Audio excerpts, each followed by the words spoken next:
So hello everybody, we are here with Steph and myself. Hello. We are a part of the Voice of Wales. Yeah. Obviously Dan is missing, but hopefully soon you'll see him too.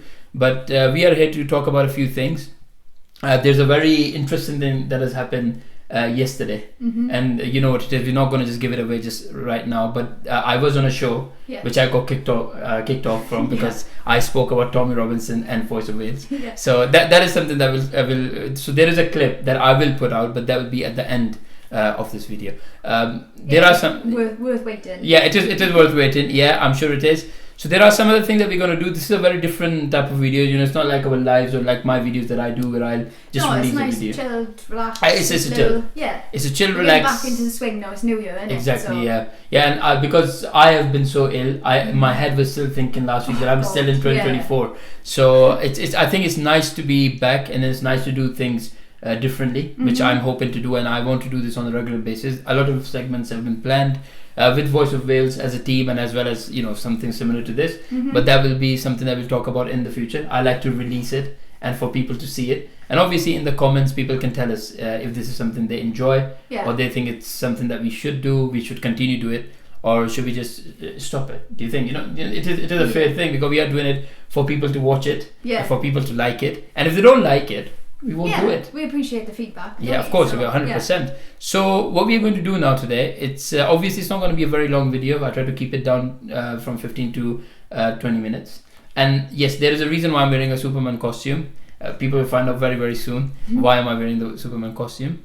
I know, you always make me feel so underdressed. No, but this is the whole thing. The whole point that I am. Yeah, this is the whole point that I am Superman, and there's a reason why I'm Superman. And like I said, we'll talk about it. So there is Narinder Kaur is someone who talks very negative about the UK, about the the British people. Of course, I've seen the tweets. Yeah, and I don't go out of my way to follow her. Yeah, but then anything I have seen, I can't say I can agree with her on anything. I don't agree with her at anything. To be honest, I still respectful to her, but that's about it. What was my reaction when you said? Yeah, I've intervened. I think everybody said that. Yeah. A lot of people told me, why did I do it? But to be honest, for me, I think I always believe it's a good idea to have a conversation.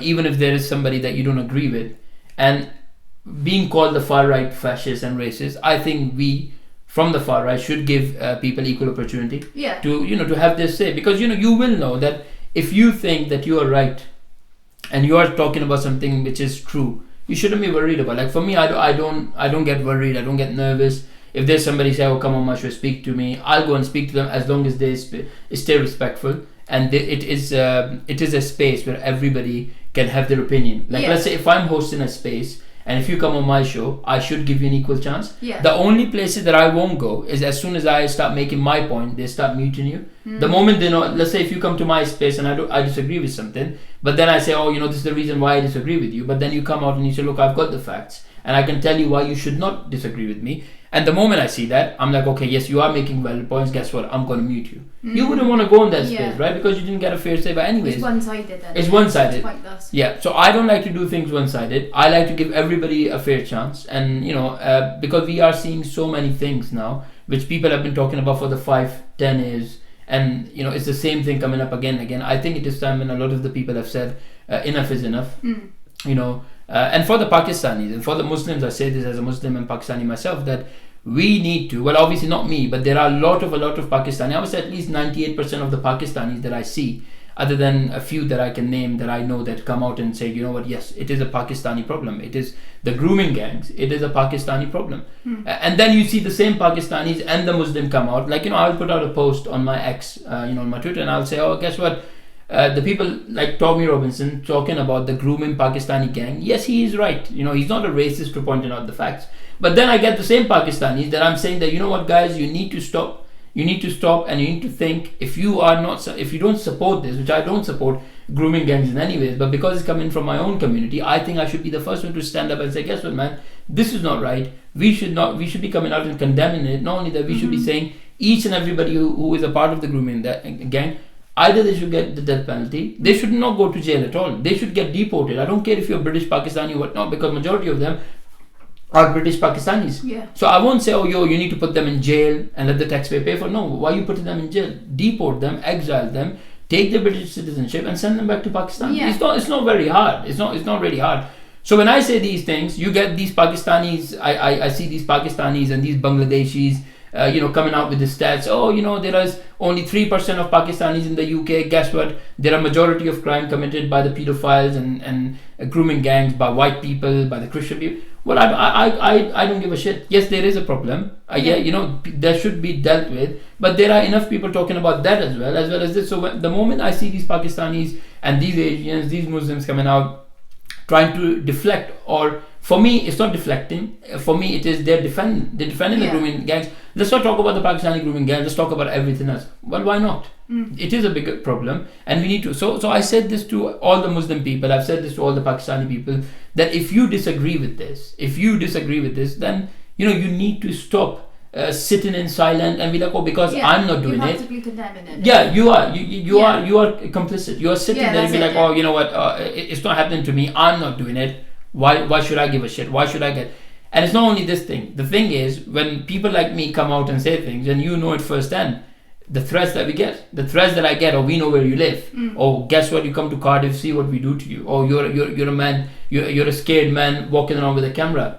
This is the most stupidest thing I've seen. And then these Muslim people have to come out and say, oh, we have the MDL, which is a Muslim Defense League, because we need protection. Protection from who? You are the biggest thugs. You people are the biggest problem that I face as a Muslim immigrant in the country, while the same lefties and these same Muslim people cannot stop telling me, oh, well, the far right people, the Tommy Robinson people, they will never accept you. Well, I'm not here to be accepted. You know what I mean? I'm just here, which I've been doing since the last 8 to 10 years, living my life in peace. I let live people the way they want to live. If they want to celebrate Christmas, well done, do it. If I want to celebrate Christmas, I'll do it. Who the hell? Who else's problem is that? Yeah. It's my business. It's my problem. It's my money. It's my bloody house. If I want to celebrate Christmas, I'll do it. If I want to celebrate Christmas in June, I'll celebrate it in June. Who the hell are you guys to tell me? Well, you're not a Muslim. Well, if that's what you want to think, it's up to you. I'll be what I want to be, because that's what I think. This is a Muslim country. This is a free country. It's not a Muslim country. And for people to say, oh no, it's a secular country. No, when I came to this country, after to see, like you said, they deflect everything away from their wrongdoings, point you out like, oh, you're a wrong man. Exactly. But that's what I'm saying. The reason why I'm more vocal about this now, because yes, there was a time when I used to sit down and I used to say, look, you know what? Yeah, it's not coming to me. I'm not doing it. Let them get on with it. Let me get on with it. But then I started watching Tommy Robinson and how people. The only reason why, by the way, I watched Tommy Robinson is because these Muslims pointing out, oh, he's a racist. I never heard of this guy. We heard of him as a freedom fighter, as a patriot to the country back in Saudi Arabia, but we never looked into it. Like I said, I was like, okay, he's a white guy. Of course, he's worried about something that's going on in the UK, which even though I was not in the UK at that time, I was still hearing about it. So, I said it doesn't bother me. It's got nothing to do with me. Leave it. And that was my attitude. But then when I go to my, when we go to these family dinners on, when occasions when we meet other family members, and I remember, and this is like going back 5-6 years ago, even 7 years ago, when I was very, very new to the country. And I used to say the same thing. I used to say, nah, man, we are wrong. The Pakistanis and the Muslims are wrong to do what they're doing to the British people. Because for me, as an immigrant, I always seen the British people welcoming me. So when they welcomed me, I had the education from this country, because they were okay with a guy like me coming into the country, and they welcomed me. They were not racist towards me. They were not anything what these far left people say. These lefties, these loonies, idiots. They say all these things. I never experienced it. So I used to think to myself, this is wrong. But I was very limited. I would talk about these things within my own family members, and a lot of these family members are British, either by birth or they came to the UK 20-30 years ago. Now they're British, and they used to turn around and say to me, oh, you're a freshie, you're off the boat. And I used to listen to that. It did annoy me, because these were the same people telling me Tommy Robinson is a racist. He will call you every name under the sun. All of his supporters are racist. They will call you the freshie and the paki and everything. But guess what? I was being called all this by the Muslim community, and I couldn't believe it. Well, obviously I knew it a little bit, but I was thinking to myself, how the hell is this even real? How can they say these things to me while blaming someone else? And now this is the guy that I've actually met. I met Tommy Robinson. He didn't call me a paki. He didn't call me a freshie. He didn't make fun of my accent. He just spoke to me. You've been to United Kingdom and met those people for that yourself. That was one of the best. Do you know how many people were there? Literally, thousands of people were there. I didn't have no problem. And when I go to these Muslims, they're like 6-7 of them in a group, and I say something which doesn't align with their political beliefs and their views, straight away, oh, you're a racist, you're a fascist, you don't know nothing, you're not from the country. That's all these people do. And I find it so funny that, and we will show it a video in which I can prove my point when I say it's always the lefties telling me how the people at the far right don't want me. They're going to call me a racist, they're going to call me a freshie, they're going to tell me to, go back to your country kind of things. But I never heard it. Like you said, we went to the 26th, the biggest Unite the Kingdom and that's event. The thing, like you said, you're not, them saying, oh, they'll never accept you. That's not your mindset. You still want to speak out about the things you speak about. I'm not going to be accepted. But then how much of a blessing is it when you've come to these places and met these people and say, oh, they all have the same views as me. Exactly. Agree with me. Exactly. Like you found your people. Like, I do. I have. To be honest, I have. Yeah. So obviously, I can talk about this, whole day, and I find it, like I said, I find it very depressing now. Coming into 2025, that there are people deflecting these kind of things when these issues come out, and because I don't know what they're worried about. If I any, think with this grooming gangs, of course, you're either against it. Or you're with them. No. The thing is, there's no such thing. I want to be quiet about it. No, you can't be quiet about it. Simple as that. Kids are being raped, right? Mm-hmm. Kids are being raped by these Pakistani grooming gangs. And if you just sat there and be like, yeah, it's wrong, but it's not coming to me. I haven't done it. No, you have to come out and you have to say, no, not in our name, not in my name, because yes, I am a Pakistani. Because if I don't come out and say, oh, I'm against that 100% means I'm with that. I'm okay with it because it's happening, or because it's not happening to me. Why do I give a shit? Why do I care? It's not my problem. It is my problem. It is very much my problem. And anybody who does not see this as their problem, they are the wrong people. They are the people that should be questioned. They are the people should be watched. Either they're from the mosque, either they're from the Muslim community. It doesn't matter. These people need to be questioned. Yeah. Straight away. They need to be. But yeah, we'll play this video with Narinder Kaur. It is something that I have released before. I think people have watched it. I'm just going to play it for probably a minute or so. But this is like just me proving a point. Okay. And then let's see this. All right. Be naive to think that okay, they've called me a name, so what? That's not okay. No, it's not. I didn't say that. So what? I said I turned on and I looked at them just to see what it is that they were saying to me and why they said it. And then, to be honest, and that is my opinion, I do 100% believe it is the Muslim and the brown people to be blamed for a lot of things that we get called out for. Like what?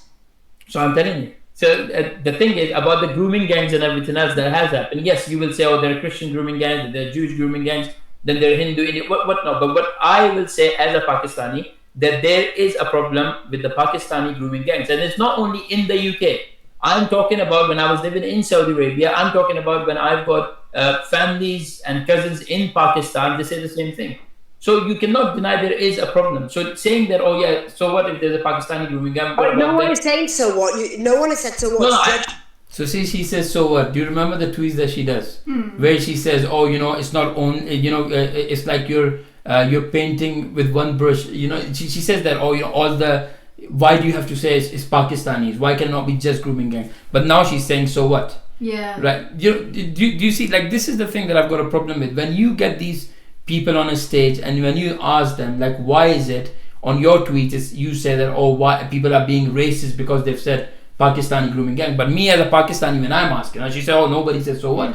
It's not about so what. It's basically about you see a problem. If you're not talking about it and if you're not saying that yes, this is a problem, this is wrong, that means you are defending them. And that's exactly what she does. She does most of the time. And that's what I say. I don't agree with her, but I obviously stayed respectful to her when we had this conversation. And but if it was you saying it about British people, she'd be jumping on it. I know. I know she would be. So yeah, this is the hypocrisy that I believe that needs to end.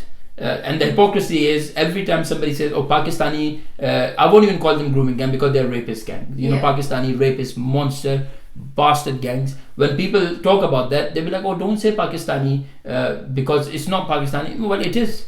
It is. These people want to jump there and they want to play the race card. They want to play, they got the victim mentality, left, right and center. Oh my God, why? You're talking about Pakistanis. Can we not say Asian? Why are you saying Asian? I don't see Chinese people doing it. Yeah. Why the hell are we calling? There are problems, yes. But when we are targeting and we are talking about one issue, which is a huge issue, which is the Pakistan issue, it is a fact. Because me as a Pakistani, I can tell you, I don't personally know many, but I know few people living in Pakistan when I was talking about these things, they have actually spoken to me from Pakistan, and they have said to me, yes, this is not only an issue with Muslim men. Obviously, when they come to the UK, they think it's fair game. But these same Pakistani Muslim men, when they go back to Pakistan from UK and they have their British passport, they're waving their British passport left, right, and center. They are out there raping their cousins. It happens very normal. They're raping the kids in Pakistan. They're raping their own cousins, and they think it's okay for them because if anytime something happens and somebody wants to raise an issue, they run back to the UK because they are protected in the UK. You can see it. They are actually protected. These people are protected, which I don't understand. I just cannot get my head around the fact that these people are here. They have raped kids, right? They've murdered kids as well. It's not only rape; they have actually killed kids as well. But what has happened with these people? Every time people have even thought about deporting these people, they come out. They'll be like, "Oh, human rights. Oh, we want to talk. What the hell are you talking about? Human rights? What? We need to get rid of this human rights. If this is, you can't protect your kids in this country, and these people are raping the kids left, right, and center, and they're okay with it. What about all those victims? Yeah, what about their human rights? Isn't it? What about the people who've died? What about their human rights? Yeah. But yeah, this is like I said, it's crazy. There's one more thing that I'll play is this.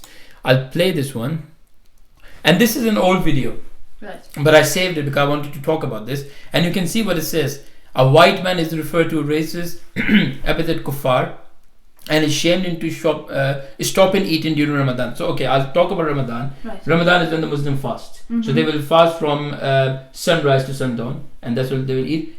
But then this is not anybody else's problem. It is like, let's say if I'm fasting, it is my business. Yeah. And if anything, I should be the one who should have control. The reason why we fast is because you should have some self-control, and you shouldn't be, and around this time, you should not be going up to people, and if they are eating, you'll be like, oh my God, you need to stop because I'm feeling offended. I don't know why you feel offended, then you shouldn't be fasting. And if you look at this, this is what it is. And the thing is, this is UK. If you were fasting, you wouldn't then go into a restaurant when you know you're not going to eat. Exactly. And then tell everyone why you've all eaten. Yeah, no, I know. Food. But with this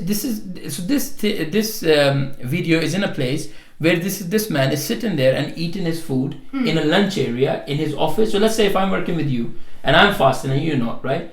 You're not obliged to sit there and be like, oh, because Shoaib is fasting, I can't eat. No. What's the point? But that's the mentality of people nowadays. Exactly. Everyone's so scared of being labelled as racist about everything. You can't even have normal human interaction. No, you can't. Second thinking, oh, can I eat my lunch now? Yeah, exactly. It's ridiculous. And this we can only stop if the good people actually start coming out and say, no, of course you can eat. Yeah. It is my tradition, it's not yours. So you don't need to abide by my rules just because I'm fasting. You can't don't eat in front of me. If you are that, if you are that weak that somebody's eating in front of you and you're like, oh my God, you've offended me, or because of you I'm hungry now, then maybe you shouldn't be fasting. This is not for you then. You shouldn't do that. You shouldn't be fasting. But this is the video that I've seen and it pissed me off so much. If I was one of the colleagues there, I would have turned around that Muslim man and I would have said, you know what, guess what, wait here, I'm going to go downstairs, I'm going to buy you KFC or McDonald's because you're going to break your fast, because this is not what you're supposed to do. You're not supposed to do this, tell people, oh, you can't eat because I'm fasting. It's the same way saying, if you're out and about, let's say if you are out and about and you see some homeless man and he's looking at your food and you're just cursing at him, but it's not that homeless man's fault that he can't eat. It is your duty to help that homeless man. So these people are acting like, okay, you know what, we are gonna, so fasting basically, they try to bring themselves to a position where you will say that I want to be like someone who can't afford food. There are people who are blessed to have 3, 4, 5 meals a day, and then there are people who can only have 2 meals a day, which is when they wake up and when they go to bed. There are a lot of people do that. So fasting aligns with that you need to feel their pain. Do you think it's kind of expected then? So would it be expected of me to have the respect to be like, oh, show up, do you mind if I eat my lunch? No, you shouldn't. No. Would you, when you go to a restaurant and if there's a homeless guy standing outside, you wouldn't even think, twice to go and ask him, oh, is it okay if I'm eating here? You will think, okay, you know what, this is a restaurant. When we go to KFCs or McDonald's, we see these homeless people sitting there all the time. No, nothing's stopping these people from eating. Yeah. So what it is with fasting is you put yourself in that homeless man's position so you can see how it feels. So the same way homeless man wouldn't come to you outside McDonald's and say, oh, well, you can't eat because I can't afford it. He can ask you for food, but he can't tell you not to eat because I can't afford it, so you're not eating it. But so this is the whole point of it. You need to feel the pain of somebody who cannot afford food. While you can eat 11 months in 1 year, you can eat throughout the day. But this 1 month, the 31 days, when you are supposed to, hold yourself from eating, it's not because you are doing a favor to somebody. Don't fast then. If this is you think that you are doing a favor to somebody and you want people to abide by your laws and your rules and don't eat because I'm fasting, which is absolute nonsense, then you shouldn't be fasting. For me, this is it. And if you look at this video, which pissed me off, I tell you this, pissed me off. Look at this Kufar. Everybody's on Ramadan. I know, I actually feel bad for eating. And this I'm going to have to put this away, and I. This guy's stuffing his face. This guy he just sat here stuffing his face.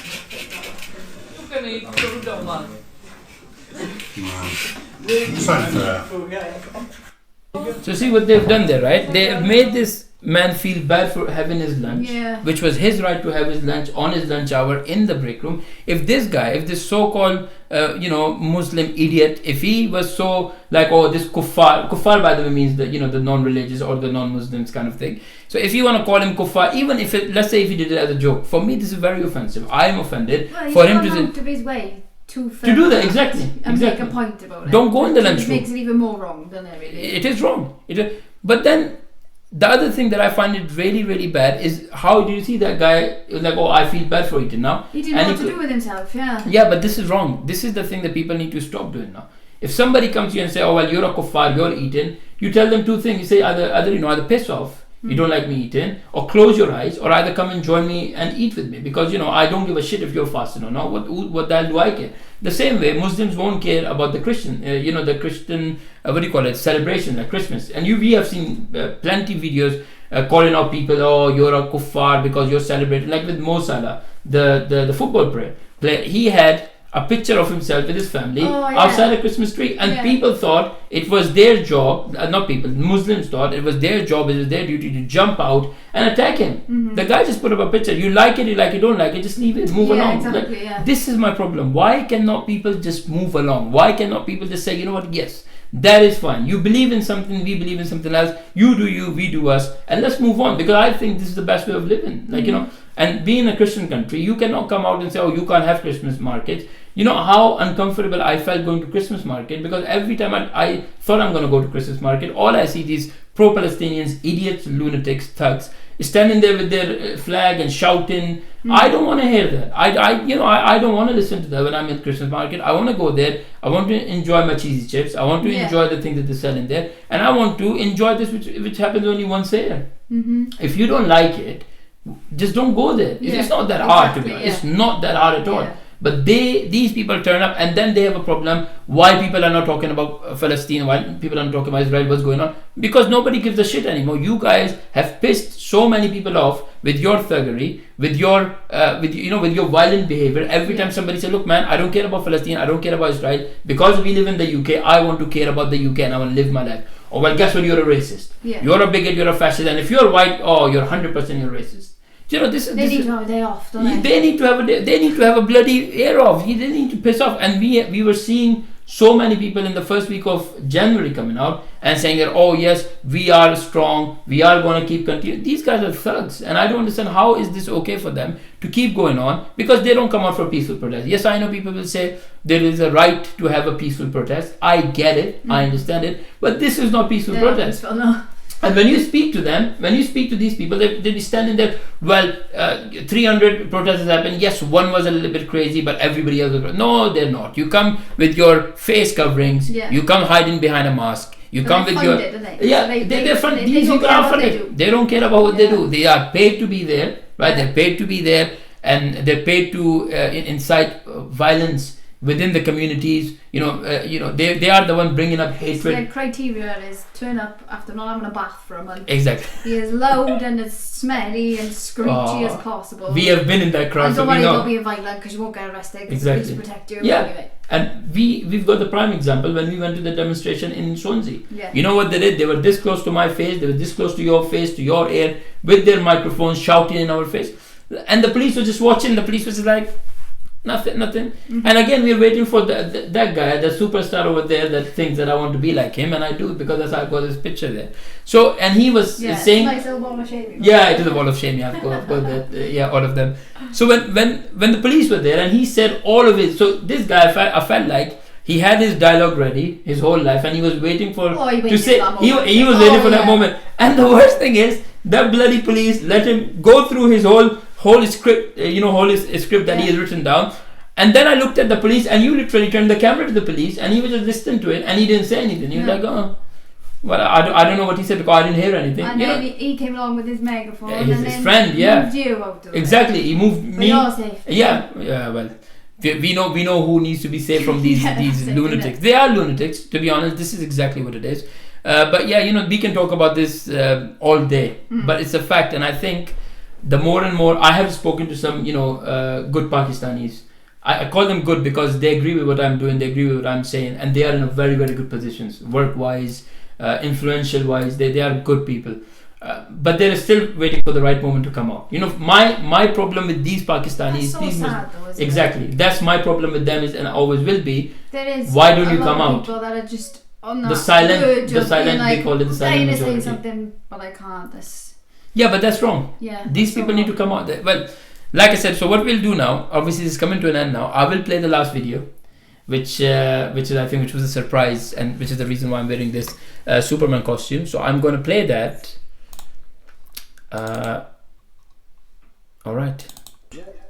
Hi. So my name is Shoaib, and I am a Pakistani Muslim, and I've been in the UK, immigrated in the UK since the last almost 10 years, and I was raised in Saudi Arabia.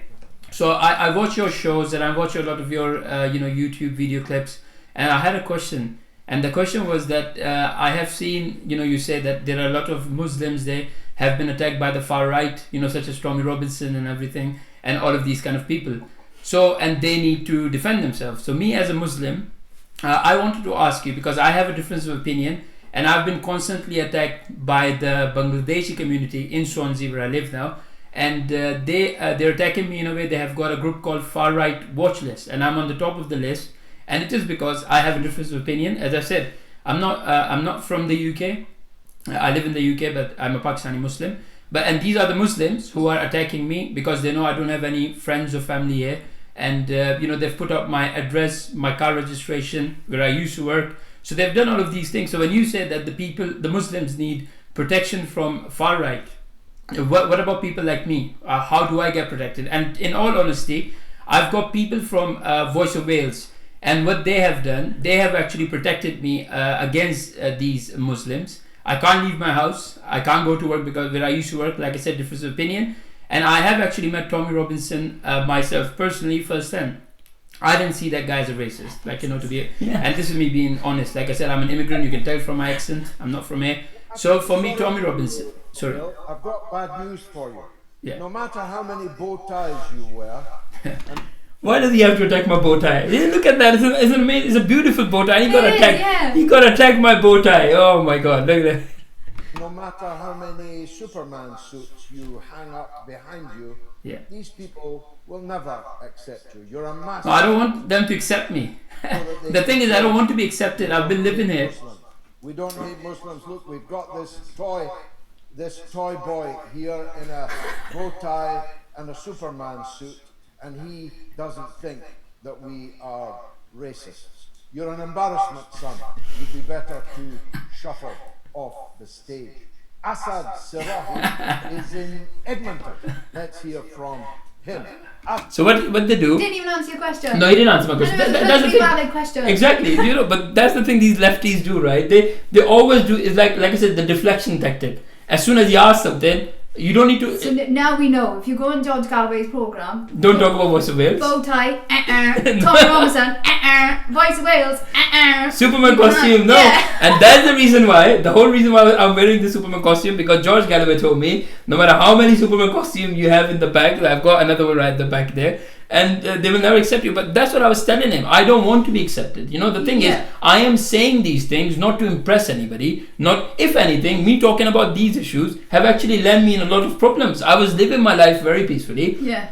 I had everything, amazing life, amazing going out, doing this, doing that. Never had an issue. But the moment I start talking about these things, I am the biggest threat to these, these racist Islamists, and they try to target me. And you've seen it. They're targeting me every time we go out. They'll see me. They'll take a picture of me, send it to me, and say, "Hey, we know where you are all the time." Like, how much free time does these people have got? Yeah.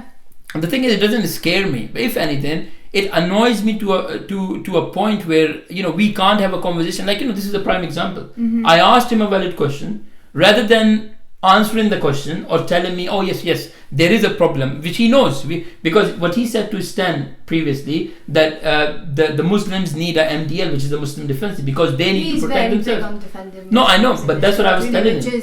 So your question is, what about someone like I'm a me? Muslim. What about my defense? Because the I only actually people would have really liked to know his answer to that question. he doesn't have an answer. He doesn't have an answer, because the thing is, you see how he just changed the whole question. And again, as I said, the funny thing is people like him, is people like the Muslims, is people like these racist Muslims, lefties are telling me, it's what do you call it? The white people doesn't want you. Is the far right doesn't need you. You are a freshie. You're off the boat. You're there. You're not a toy boy. Yeah, exactly. No, for him I am. But then what he said, another thing that he says, and this is the thing that I'm telling you, these people, the first thing they do when they have no argument, they try to do personal attack. What he did, he talked about my bow tie.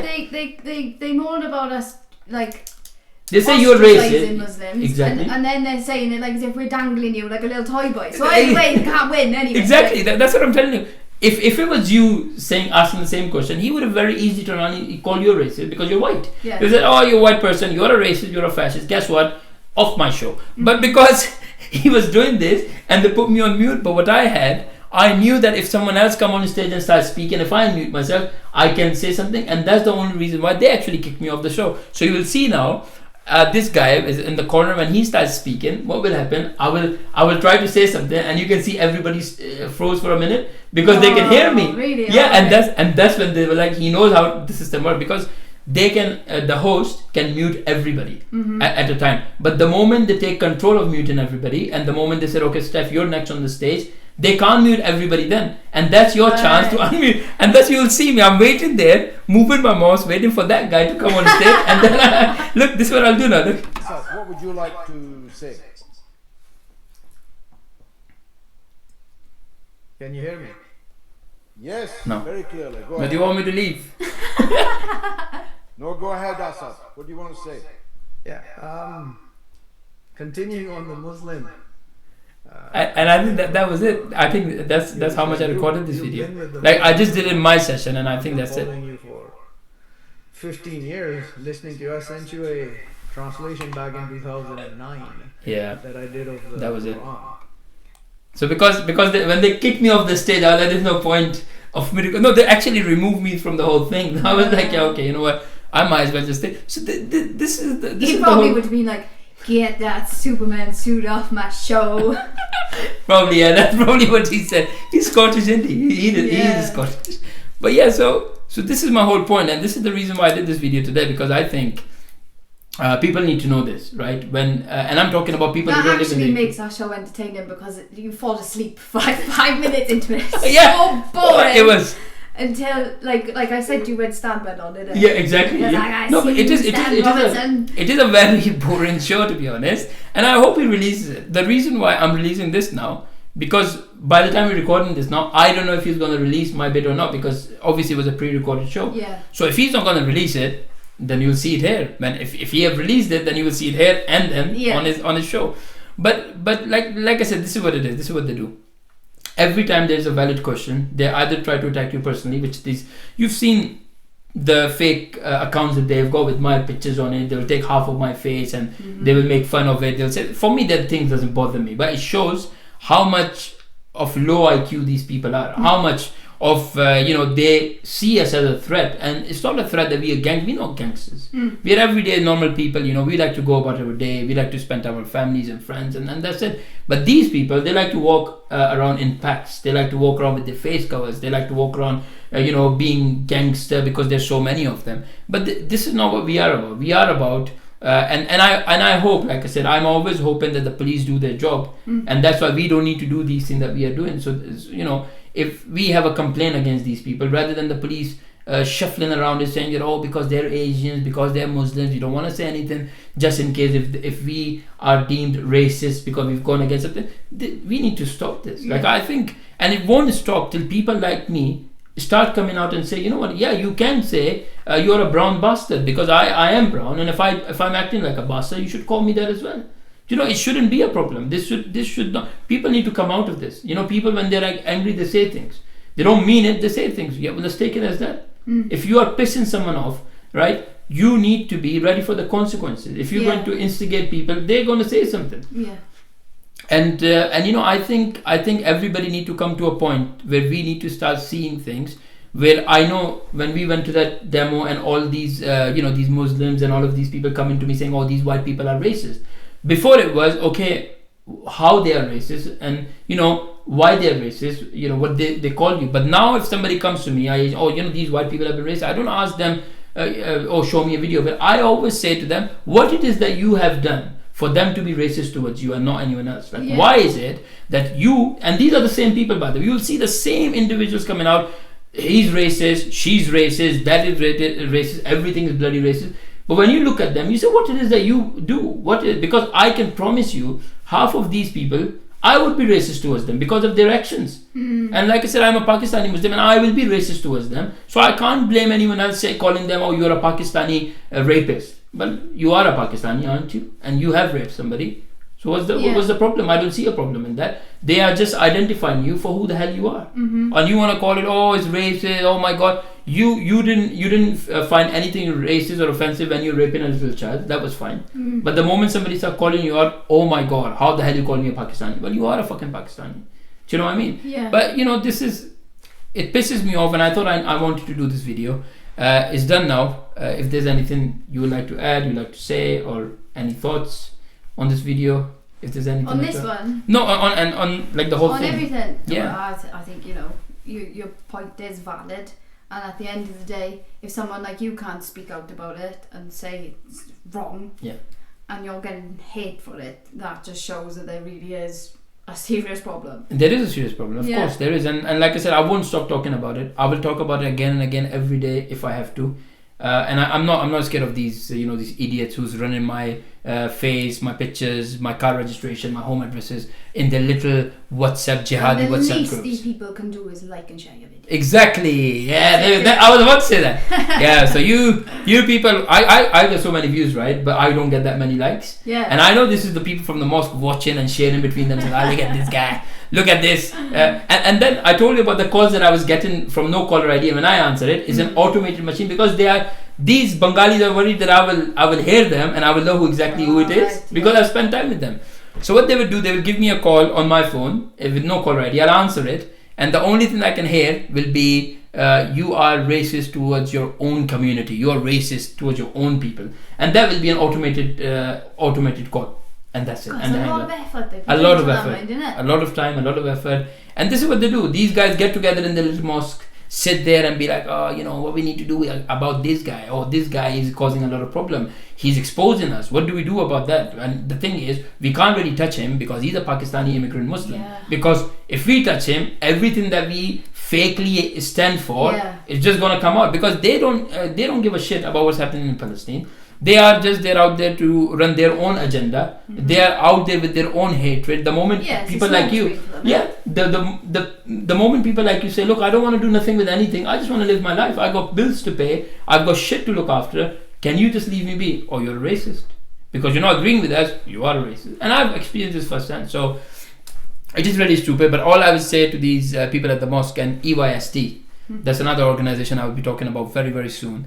So these, you people, when you watch it, when you share it within your WhatsApp groups, between your far-right racist, the far-right racist clubs that you run, far-right watch list that you run that I'm top of the list of. So yes, please, do like my video. You know, it does help me. Do help me. And about that Nizo guy, that pawn shop Aliji guy, I'm still waiting for the donation. We're in 2025. You promised me a donation before Christmas, and guess what? It's long after. It's long due. It's overdue, isn't it? Oh my God! I'm waiting for that money. So whenever you can do that, Nizo, your little pawn shop, Aliji, please send me that money, and you know how to get in touch with me. So please do. Alright guys, thank you very much for watching the video. Ciao for Bye. now. Ciao ciao.